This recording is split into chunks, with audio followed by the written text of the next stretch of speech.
চ্যানেলে দেখাচ্ছে দেশের বিভিন্ন স্থানের লোকদের মারা হচ্ছে। লোকগুলোকে খুব বাজেভাবে মারা হয়েছে, কারো চোখ উঠিয়ে নেওয়া হয়েছে, কারো শরীরের বিভিন্ন জায়গায় কেটে মরিচের গুঁড়ো দেওয়া হয়েছে। কিন্তু কে মারছে এদের, এ নিয়ে পুলিশও চিন্তিত, কারণ খুনিকে এখনো কেউ দেখেনি। এদিকে এক অন্ধকার জগৎ থেকে আলোর দিশারি হয়ে আজ প্রথম কলেজে পা দিল। কলেজে ঢুকতেই কয়েকটা ছেলে মেয়েকে ডাকলে। আই খাচ্ছিলে এদিকে আয়। জি, আমাকে ডাকছেন? আশেপাশে তুই ছাড়া কেউ নেই, তাহলে তোকেই রাখছি। আর এমন খ্যাত সেজে এসেছিস কেন, জানিস না কলেজে এসব চলে না? তারপর সবাই মিলে র্যাগিং শুরু করলো। চুলগুলো সব এলোমেলো করলো, চশমাটা ফেলে দিয়ে সবাই মারতে লাগলো।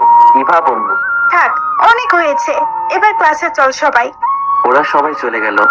আমি শুধু ওদের দিকে দেখে মুচকি হেসে সব ঠিকঠাক করে ক্লাসে গেলাম। প্রথম সিটটা খালি দেখে বসে পড়লাম।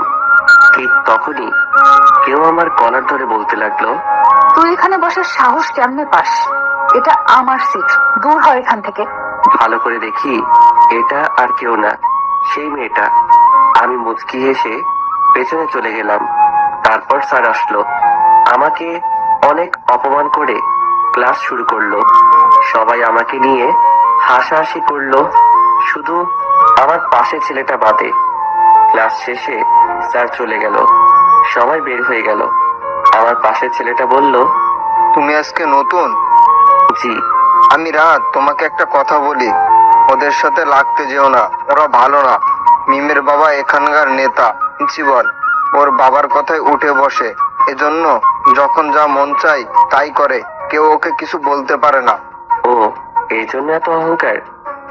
আচ্ছা, তোমার নামটা শোনা হলো না, নাম কি তোমার? মিলন আমার কেউ নাই, আমি একা থাকি, গ্রাম থেকে এসেছি। আমরা কি ফ্রেন্ড হতে পারি?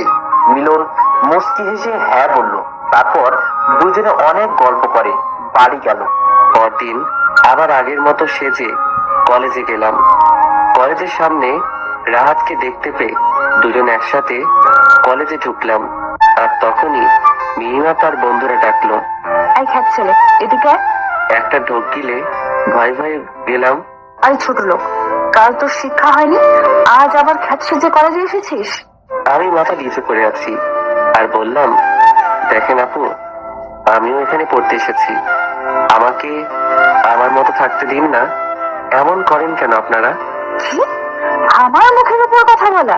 সায়ন, শান্ত, তোরা ধর ওকে, একে আজ উচিত শিক্ষা দিব। বলেই আমাকে সবাই মারা শুরু করে। রাহাত আমার দিকে অসহায়ের মতো তাকিয়ে